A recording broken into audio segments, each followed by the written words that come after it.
जय जय रघुवीर समर्थ. समर्थ आपल्याला दत्त जयंती विशेष निरूपण सांगतात. समर्थ म्हणतात की मार्गशीर्ष पौर्णिमेच्या दिवशी मृग नक्षत्रावर सायंकाळी दत्ताचा जन्म झाला. मार्गशीर्ष पौर्णिमेच्या दिवशी मृग नक्षत्रावर सायंकाळी दत्ताचा जन्म झाला आणि म्हणूनच या दिवशी दत्ताचा जन्मोत्सव साजरा केला जातो. दत्ताची जयंती साजरी केली जाते असं समर्थ आपल्याला इथे सांगतात. समर्थ म्हणतात की दत्त जयंती दिवशी उपासना केल्याने आपल्याला पुण्याची प्राप्ती होते. दत्त जयंती दिवशी उपासना केल्याने, नामस्मरण केल्याने, सत्कर्म केल्याने आपल्याला पुण्याई प्राप्त होते असं समर्थ आपल्याला इथे सांगतात. आणि म्हणून समर्थ म्हणतात की ब्रह्मा विष्णू महेश या त्रिदेवाचे स्थान सर्वतोपरी आहे. ब्रह्मा विष्णू महेश या त्रिदेवाचे स्थान सर्वतोपरी आहे. आणि या तिन्ही देवाचे अंश म्हणून गुरुदेव, त्या तिन्ही देवाचे अंश हेच गुरुदेव दत्त आहे. आणि म्हणून समर्थ म्हणतात की मार्गशीर्ष महिन्याच्या पौर्णिमेला दत्ताचे दर्शन केल्याने भक्ताच्या सर्व मनोरथ पूर्ण होतात, भक्तांच्या सर्व इच्छा पूर्ण होतात असं समर्थ आपल्याला ते सांगतात. आणि म्हणून समर्थ म्हणतात की पूर्वीच्या काळी भूतलावर स्थूल सूक्ष्म रूपात आसुरी शक्ती मोठ्या प्रमाणावर वाढल्या होत्या. पूर्वीच्या काळी भूतलावर स्थूल आणि सूक्ष्म रूपात आसुरी शक्ती मोठ्या प्रमाणावर वाढल्या होत्या. आणि देवगणांना त्या आसुरी शक्तींना नष्ट करण्यासाठी देव लोकांनी केलेले प्रयत्न मात्र असफल होत होते. देव लोकांनी केलेले प्रयत्नाला मात्र यश येतच नव्हतं. त्यावेळेस मात्र ब्रह्मदेवाच्या आदेशानुसार वेगवेगळ्या ठिकाणी वेगवेगळ्या रूपात दत्त देवताला अवतार घ्यावा लागला, दत्त गुरूंना अवतार घ्यावा लागला. आणि त्यानंतर मात्र भूतलावरील स्थूल सूक्ष्म रूपात आसुरी शक्तींचा नाश झाला आणि दत्तानेच त्या सर्वांचा नाश केला असं समर्थ आपल्याला इथे सांगतात. आणि म्हणूनच तोच दिवस म्हणून आपण दत्त जयंती म्हणून साजरा करतो असं समर्थ आपल्याला इथे सांगतात. समर्थ म्हणतात की दत्त जयंतीच्या अगोदर 7 दिवस दत्त गुरूंचे पारायणही केले जाते, सद्गुरु चरित्र वाचले जाते, गुरुचरित्र वाचले जाते. त्यामधले 52 अध्याय आहेत. त्यामधले 7 दिवस थोडे अध्याय वाचून तो अध्याय पूर्ण दत्त जयंती दिवशी पूर्णपणे सद्गुरु चरित्र वाचन केलं जातं. आणि त्यानंतर मात्र दत्त जयंती मोठ्या उत्साहाने साजरा केली जाते. आणि हे 7 दिवसाचं पारायण जर केलं तर आपल्या आयुष्यात सुख शांती समाधान प्राप्तच होते आणि आपल्यालाही पुण्याई मिळते. आणि दत्त गुरूंची सेवा केल्याने आपल्या मनामध्ये कोणत्याही प्रकारचं भय राहत नाही, आपल्या मनामध्ये कोणत्याही प्रकारची भीती राहत नाही आणि आपल्या कामामध्ये कोणत्याही प्रकारचं संकट येत नाही. आणि आपण जर दत्ताचं अखंड नामस्मरण केलं तर आपण कुठल्याही परिस्थितीत असू दे, कुठल्याही ठिकाणी असू दे, कुठेही आपण असू दे, त्या ठिकाणी दत्तगुरु आपल्या मदतीला येतातच. तुम्ही प्रचिती घेऊन बघा असं समर्थ आपल्याला इथे सांगतात. आणि म्हणूनच समर्थ म्हणतात की ब्रह्मा विष्णू महेश या त्रिदेवांचे मिळूनच दत्तगुरु हे आहेत असं समर्थ आपल्याला इथे सांगतात. समर्थ म्हणतात की दत्त जयंती दिवशी दत्तगुरूंची पूजा केली जाते, दत्तगुरूंचे पारायण केले जाते. आणि त्या दिवशी धूप दीप आरती करून सुंटोळ्याचा प्रसाद सगळ्यांना वाटप केला जातो. आणि दत्ताच्या हातातील कमांडलू जपमाळा हे ब्रह्मदेवाचे प्रतीक आहे. दत्ताच्या हातातील कमांडलू जपमाळा हे ब्रह्मदेवाचे प्रतीक आहे. आणि शंख आणि चक्र विष्णूंचे प्रतीक आहे. शंख आणि चक्र हे विष्णू देवाचे प्रतीक आहे. आणि त्रिशूळ आणि डमरू हे शंकराचे प्रतीक आहे. त्रिशूळ आणि डमरू हे शंकराचे प्रतीक आहे असं समर्थ आपल्याला येथे सांगतात. समर्थ आपल्याला येथे दत्त जन्माची कथा सांगतात. दत्तात्रेय समर्थ म्हणतात की दत्तात्रेय हा शब्द, हे नाव दत्त व अत्रेय अशा दोन्ही शब्दांनी बनलं आहे. दत्त आणि अत्रेय अशा दोन शब्दांनी बनलं आहे. दत्त या शब्दाचा अर्थ म्हणजे ब्रह्मच आहे. दत्त या शब्दाचा अर्थ म्हणजे आपण स्वतः ब्रह्मच आहेत, आपण स्वतः मुक्तच आहोत, आपण स्वतः आत्माच आहोत. अशी निर्गुणाची अनुभूती ज्याला येते, अशी निर्गुणाची अनुभूती ज्याला आहे असा तो अत्रेय म्हणजे अत्री ऋषींचा मुलगा. असा तो अत्रेय म्हणजे अत्री ऋषींचा मुलगा. श्री दत्तात्रेयाच्या जन्माविषयी समर्थ आपल्याला कथा सांगतात. अत्री ऋषी व माता अनुसया यांचा पुत्र विष्णूचा अवतारच आहे. समर्थ म्हणतात की अत्री ऋषी व माता अनुसया यांचा पुत्र विष्णूचा अवतारच आहे. आणि अत्री ऋषींनी पुत्र प्राप्तीसाठी, आपल्याला एक पुत्र व्हावा, अत्री ऋषींनी पुत्र प्राप्तीसाठी ऋषकुल पर्वतावर घोर तपश्चर्या केली. पुत्र प्राप्तीसाठी ऋषकुल पर्वतावर घोर तपश्चर्या केली. आणि त्यांच्या तपाने सारे त्रिभुवन पळून निघाले. अत्री ऋषींच्या या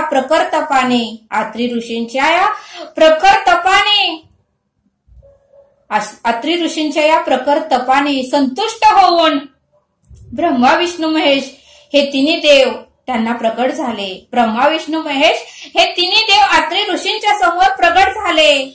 आणि ब्रह्मा विष्णू महेश यांनी अत्री ऋषींना विचारले, तुम्ही तप का करत आहात? तपश्चर्याचे कारण विचारले. त्यावेळेस अत्री ऋषींनी त्यांना विनवणी केली की माझ्या उदरी तुम्ही पुत्र रूपाने जन्म घ्यावा. आणि तिन्ही देवानी म्हणजे ब्रह्मा विष्णू महेशानी अत्री ऋषींचं हे म्हणणं मान्य केलं. आणि देवाच्या आशीर्वादाने दत्तात्रेय, सोम, दुर्वास हे 3 पुत्र आणि शुभात्रेया नावाची कन्या अत्री ऋषींना प्राप्त झाली. आणि मग दत्तात्रेय हे अत्री ऋषींनी त्यांना जे काही विनवणी केली त्याचा दत्तगुरूंनी मान राखला आणि त्यांनाही तथास्तु म्हणून वर दिला आणि सांगितलं की मी तुमच्या पोटी दत्त म्हणून नक्कीच जन्म घेईल असं दत्तात्रेयांनी अत्री ऋषींना सांगितलं.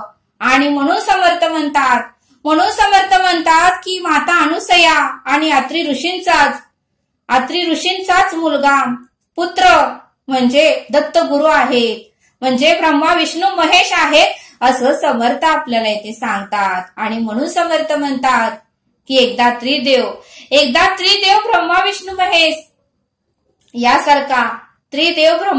महेश यासारखा मुलगा मिळवण्यासाठी माता अनुसयानी ही कडक तपश्चर्या केली होती, अत्री ऋषींनीही केली होती. आणि त्रिदेव म्हणजे ब्रह्मा विष्णू महेश आणि दत्त गुरूंसारखा पुत्र प्राप्त व्हावा आणि आपल्याला मुलगा मिळवण्यासाठी माता अनुसया यांनी ही कडक तपश्चर्या केली. आणि त्यांच्या कडक तपश्चर्यामुळे माता देवी सरस्वती, देवी लक्ष्मी आणि पार्वती या तिन्ही देवींना तिची दया आली, तिची हेवा वाटू लागली. म्हणून तीन देवींनी आपल्या पतींना पृथ्वीच्या भूमीवर जाऊन माता अनुसया देवीची परीक्षा घ्यायला सांगितलं. देवी सरस्वती, देवी लक्ष्मी आणि देवी पार्वती या तिन्ही देवींनी आपल्या पतींना म्हणजे ब्रह्मा विष्णू महेश यांना माता अनुसया देवीची परीक्षा घ्यायला सांगितलं. त्यावेळेस मात्र ब्रह्मा विष्णू महेश यांनी संन्यासीचा वेश धारण केला आणि त्यांच्या पत्नीच्या सांगण्यावरून अनुसयाची परीक्षा घ्यायला ब्रह्मा विष्णू महेश हे पृथ्वीवर आले आणि देवी अनुसयाची तपस्या उपासनेची परीक्षा घेण्यासाठी ब्रह्मा विष्णू महेश पृथ्वीवर आले आणि अनुसयाकडे भिक्षा मागायला आले. अनुसयानेही त्यांना आत बोलवलं, त्यांना बसायला पाठ दिला, त्यांची पूजा केली आणि त्यांना सांगितलं, तुम्ही थोडा वेळ थांबा, माझे पती येतील त्यावेळेस मी तुम्हाला जेवायला वाढते. त्यावेळेस ब्रह्मा विष्णू महेश म्हणाले, आमच्याकडे वेळ नाही. आम्ही तुमची स्तुती ऐकली, आम्ही तुमचं कौतुक ऐकलं. तुम्ही प्रत्येकाला इच्छा भोजन देता म्हणून आम्ही येथे आलो आहेत. तुम्हाला द्यायचं नसेल तर आम्ही इथून निघून जातो. त्यावेळेस अनुसया म्हणाली, ठीक आहे, तुम्ही थांबा, मी तुमच्यासाठी जेवायला घेऊन येते. त्यावेळेस अनुसयाने ब्रह्मा विष्णू महेश यांना स्वयंपाक बनवला आणि जेवण्यासाठी घेऊन आली. त्यावेळेस ब्रह्मा विष्णू महेश म्हणाले की आम्हाला जेवण नग्न अवस्थेत तुम्ही वाढा. त्यावेळेस मात्र अनुसया काहीच बोलले नाहीत. अनुसया गप्पच बसल्या.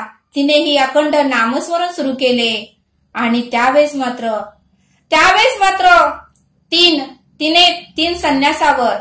तीन संन्यासावर अभिषेकाचे पाणी शिंपडले. तिने नामस्मरण चालू केले आणि 3 संन्यासावर अभिषेकाचे कमांडलू, आपल्या पतीच्या कमांडलू मधले अभिषेकाचे पाणी शिंपडले आणि ते संन्यासी म्हणजे ब्रह्मा विष्णू महेश बाळकं होऊन पडले. ते संन्यासी म्हणजे ब्रह्मा विष्णू महेश हे बाळ होऊन पडले. त्यावेळेस मात्र अनुसयांना आनंद झाला आणि त्यांनीही त्या बाळांना जवळ घेतलं आणि त्या बाळांना दूध पाजलं आणि थोड्याच वेळात तेवढ्यातच अत्री ऋषी परत आले. अत्री ऋषी तपश्चर्या करून नामस्मरण करून परत आले. त्यांना सर्व काही सांगितले. अनुसया मातेने त्या अत्री ऋषींना सर्व काही सांगितले. पण अत्री ऋषींना मात्र दिव्य दृष्टीने सर्व काही अगोदरच पाहिलं होतं. अत्री ऋषीने मात्र दिव्य दृष्टीने सर्व काही अगोदरच पाहिलं होतं. कारण अत्री ऋषींची पुण्य एवढी होती की त्यांना सर्व काही पुढचं अगोदरच दिसत होतं. आणि अत्री ऋषींनी ही 3 मुलांना मिठी मारली. अत्री ऋषींनीही ब्रह्मा विष्णू महेश या 3 मुलांना मिठी मारली. त्यांनाही जवळ घेतलं आणि अत्रीच्या सामर्थ्याने ती 3ही मुलं एकच बालकामध्ये रूपांतर झाले. ती 3ही मुलं एकच बाळामध्ये रूपांतर झाले. ज्याचे 3 डोके आणि 6 हात होते. ज्याचे 3 डोके 6 हात होते. पण ब्रह्मा विष्णू महेश स्वर्गात परत न आल्यामुळे त्यांच्या बायका, त्यांच्या पत्नी काळजीत पडल्या. 3 देवी काळजी करू लागल्या की आमचे पती अजून स्वर्गात का नाही आले. स्वतः अनुसयाकडे माता सरस्वती आली, देवी लक्ष्मी आली, देवी पार्वती आली. त्या 3 देवी स्वतः अनुसयाकडे आल्या आणि सरस्वती, लक्ष्मी, पार्वती यांनी अनुसया मातेला विनंती केली की आमचा पती आम्हाला परत द्या. हे बाळ होऊन पडलेले बाळ आम्हाला ओळखत नाही. त्यावेळेस तुम्ही आम्हाला क्षमा करा आणि आमचा पती आम्हाला परत द्या, आम्हाला द्या असं म्हणू लागल्या. अनुसयेने आणि अत्री ऋषींनी सर्व काही ऐकलं. आणि अत्री ऋषींनी सर्व काही ऐकलं आणि त्रिदेव त्यांच्या मूळ रूपात आले. अनुसया आणि अत्री ऋषी यांच्यावर त्रिदेव म्हणजे दत्तगुरु प्रसन्न झाले आणि त्रिदेवानी त्यांना दत्तात्रय म्हणून एक मुलगा दिला. जो वरदान म्हणून या 3 देवताचा अवतार आहे, जो वरदान म्हणून या तिन्ही देवताचा अवतार म्हणजे दत्तगुरु आहेत. आणि